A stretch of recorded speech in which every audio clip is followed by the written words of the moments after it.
अस्सलामुअलैकुम दोस्तों, Imran Haider village vlog के अंदर खुश आमदीद।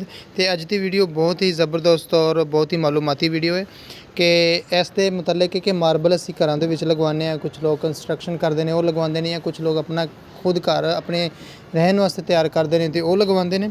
तो वो ना एक बार्डर पट्टी लगाई जाती है, कुछ लोग प्लेन सादा पट्टी लगाते हैं और कुछ डिज़ाइनिंग वाली लगाते हैं। इस पट्टी के अंदर मुख्तलिफ डिज़ाइनिंग मिलती है और एक पायेदार पट्टी रवे और ये अंदरों कोई मतलब कि कोई पीस वगैरह ना निकलन और लाइफ टाइम बरकरार रवे, वो वास्ते एक बहुत ही ज़बरदस्त तरीका है।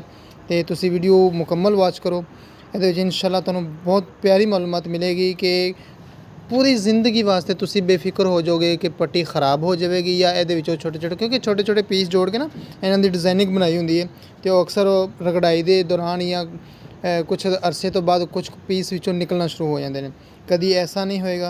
यह मुकम्मल वीडियो के तुहानू इंशाल्लाह पूरी मालूमात असी देवांगे। यह देखो बॉर्डर लगाया जा रहा है, ठीक है। यह बॉर्डर इस तरीके, यह जो चीज़ लग रही है ना जी, यह नीरू है, चट नीरू इनू कहा जाता है। पंजाबी दे विच मिस्त्री लोग चट नीरू कहते हैं। और चट नीरू जो है ना, यह खाली सीमेंट, ये कोई रेत नहीं मिक्स की जाती, कुछ और दूसरी चीज़ नहीं मिक्स की जाती, सिर्फ और सिर्फ चट नीरू जो कि खाली सीमेंट होंदा है उन्होंने लगा के लगाने तो बाद ये देखो ना छोटे छोटे पीस ने, यह छोटे छोटे पीसा के नाल जोड़ के फुल बनाए ने, मुख्तलिफ डिज़ाइनिंग बनती है। तो यह चट नीरू उत्ते लगाया जा रहा है, ठीक है जी।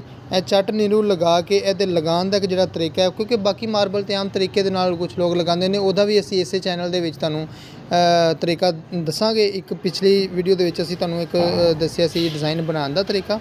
और यह देखो यह लगाने तो बाद ना, अच्छा यह चीज़ जी अगर गौर तलब चीज़ है, यह देखो यह उपर वो थोड़ा वजन लगा के ना तुहानू बड़े अच्छे तरीके यह देखो यह उनके पूरे सुराखों के अंदर जिन्ने भी वो होंगे ना जगह फुलों के अंदर रह जाती है डिज़ाइनिंग के अंदर, वो तोड़ तक चट नीरू वड़ जाता है। ये एल्फी का काम करता है। इंशाल्लाह कभी भी ख़राब नहीं होएगा, ना टुटेगा ना ख़राब होएगा। वीडियो पसंद आई है मेरे दोस्तों तो वीडियो को शेयर जरूर करो, लाइक जरूर करो, चैनल को सबसक्राइब करो ताकि तुहाडे भरा दी काविश जिहड़ी तुहाडे तक पहुँचती रहे।